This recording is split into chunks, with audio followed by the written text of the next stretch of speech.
How would air power play into the battle? The European Union, EU, does not have a unified air force. Individual member states retain control of their own air assets. However, in a hypothetical scenario in which EU countries coordinate their air power via NATO or EU defense initiatives, it can be compared with the United States' combined air arms across the Air Force, Navy, Marine Corps, Army, and Coast Guard. This comparison uses aggregated data from 2025 sources, focusing on active inventories. Note that totals vary by source due to differing classifications, whether reserves or auxiliaries are included. But qualitative advantages favor the U.S. in technology, integration, and global projection. Raw numbers don't reflect training, readiness, or interoperability issues among EU forces. How air power would play into a hypothetical battle. In a theoretical EU-US conflict over the Atlantic, or in the European theater, with implications for naval scenarios, air power would be decisive for achieving superiority, enabling strikes, and supporting ground naval operations. Here's a high-level role breakdown. Air superiority and denial. The U.S. would likely achieve early dominance with stealth fighters, F-22/F-35, and AWACS for detection, outmatching the EU's fourth-generation fleets in beyond visual range combat. The EU could contest regionally, e.g. over the Baltic Mediterranean, using dense SAM networks and numbers, but U.S. electronic warfare and multi-role numbers would overwhelm dispersed EU command structures. Strike and interdiction. U.S. bombers and carrier-based air from 11 supercarriers enable long-range precision strikes on EU infrastructure or fleets. EU multi-role jets could strike U.S. assets in the theater, but lack tanker support for sustained transatlantic operations, limiting them to defensive roles. Naval integration, tying to prior Navy discussion.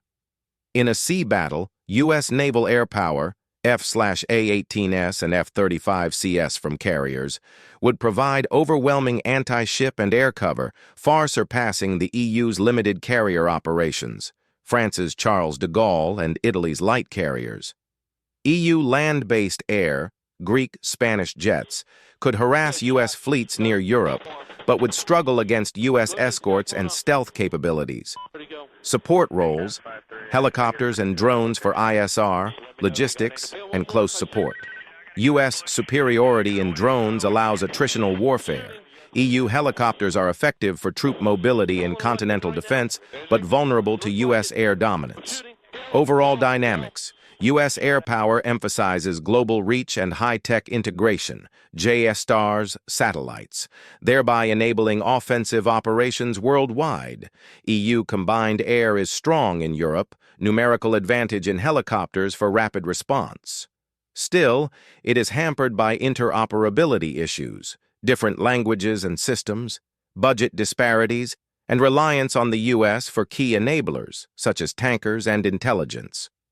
Post-2022 lessons from Ukraine have boosted EU investments, more F-35s and the FCAS program, but as of 2025, the U.S. retains a clear advantage in prolonged or expeditionary warfare.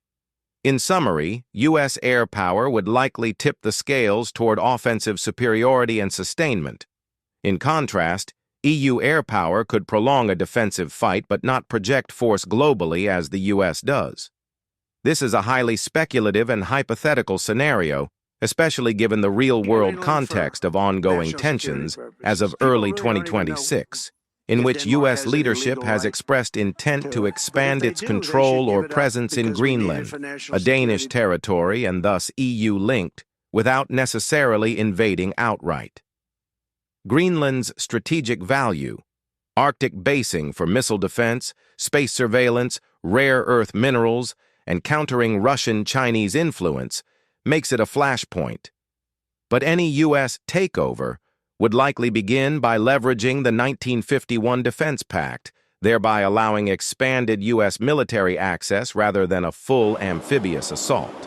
Assuming escalation to active conflict where the EU, led by Denmark and supported by NATO allies like the UK, Germany, and France, attempts to repel U.S. forces from their established foothold at Pituffik Space Base, formerly Thule Air Base. With U.S. Navy and Air Force providing support, the EU's chances are slim to none in a direct military engagement. Here's a breakdown of why, drawing on the naval and air power comparisons we've discussed previously, as well as Greenland-specific factors. U.S. foothold and initial advantages. Existing presence. The U.S. already operates Pituffik, a critical base with radar, satellite tracking, and about 150 to 200 personnel, mostly Space Force and Air Force. This isn't a massive troop garrison, but provides a secure airfield for rapid reinforcement. Under the 1951 agreement, the U.S. can surge assets there with minimal Danish approval, turning it into a staging ground for fighters, bombers, or Marines before any EU response escalates. In a takeover scenario, U.S. forces could secure key sites, e.g. airports in Nuuk or Ilulissat, via airlift from this base, bypassing a full invasion. Support from the U.S. Navy and Air Force. As we've covered, the U.S. Navy's carrier strike groups and submarines would dominate the North Atlantic sea lanes, enforcing a blockade and providing air cover. The Air Force's global reach, F-22s, F-35s, B-52s, tankers, allows sustained operations from CONUS bases or Iceland, another U.S. accessible NATO site, overwhelming any EU air interdiction attempts. Drones and precision strikes could neutralize EU reinforcements en route. EU challenges in repelling U.S. forces' logistical and geographic hurdles, Greenland's vast icy terrain, 80% ice, covered, population 57,000, favors defenders with air superiority. EU forces, primarily Danish, with Nordic support from Sweden, Finland, Norway, could airlift troops from Europe faster due to proximity, 2,000 to 3,000 kilometers versus U.S. 4,000 plus kilometers from East Coast. But sustaining them against U.S. naval interdiction would be tough. Denmark's military is small, 20,000 active personnel, and has limited Arctic-capable assets such as F-16s and frigates. While combined EU air naval power is numerically competitive in some areas, interoperability issues and the lack of unified command would hamper rapid deployment. Military mismatch. Consistent with our prior analyses, air power. U.S. stealth fighters and bombers would quickly establish dominance, degrading EU airfields or carriers. EU multi-role jets, Typhoons, Rafales, are capable but outnumbered by high-end platforms and lack the tanker logistics network for prolonged operations over Greenland. Naval power. EU frigates and subs could harass U.S. supply lines in the GI-UK gap, Greenland, Iceland, UK. But U.S. destroyers and carriers would outmatch them in open ocean warfare, preventing amphibious reinforcements. Recent EU boosts, the UK, Germany discussing NATO deployments to Greenland, demonstrate an intent to deter. But these are symbolic. Hundreds of troops versus potential U.S. thousands. Reuters.com plus One Alliance dynamics. As NATO members, EU countries, including Denmark, face a crisis. An attack on one is an attack on all. But invoking Article 5 against the U.S., NATO's dominant power, is unthinkable and would fracture the alliance. Analyses suggest NATO forces wouldn't engage U.S. troops directly. Instead, diplomatic economic pressure, EU sanctions, and expelling the U.S. from bases elsewhere would be the response. Denmark has stated it would shoot first if invaded, but its capabilities are outmatched. Potential EU pathways to success. The EU's best shot wouldn't be direct repulsion, but asymmetric or non-kinetic means. Guerrilla defensive tactics. Use Arctic-trained forces, e.g., Danish Sirius Patrol, for hit-and-run ops, leveraging harsh weather to attrit U.S. logistics. But with U.S. air support, This delays rather than repels. International pressure, rally global opinion, UN resolutions, or cyber/economic warfare to force U.S. withdrawal, more feasible than military victory. Limited scenarios. If U.S. commitment is half-hearted, no full mobilization, an EU rapid response from nearby bases could contest expansions but not dislodge entrenched forces. Overall, in a kinetic battle with full U.S. Navy/Air Force backing, the EU lacks the projection power, tech edge, and unity to repel U.S. forces from their established positions.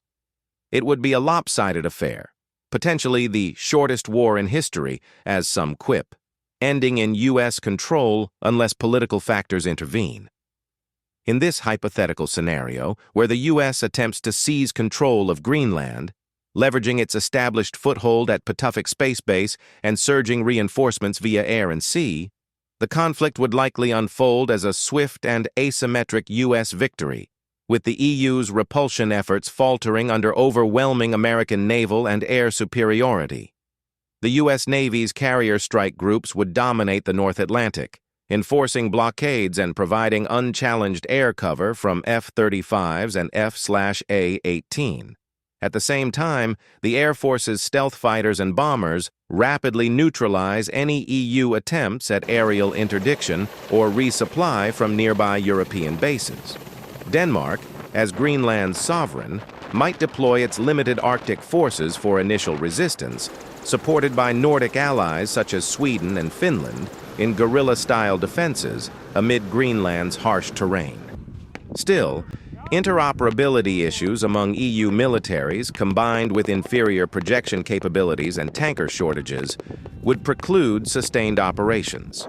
Escalation could irreparably fracture NATO, drawing in reluctant allies and prompting global diplomatic backlash, but, in kinetic terms, the EU would be outmatched, leading to a rapid U.S. consolidation of key sites such as Nuuk and Ilulissat within days or weeks, unless international pressure or cyber-economic countermeasures force de-escalation before full-scale war erupts.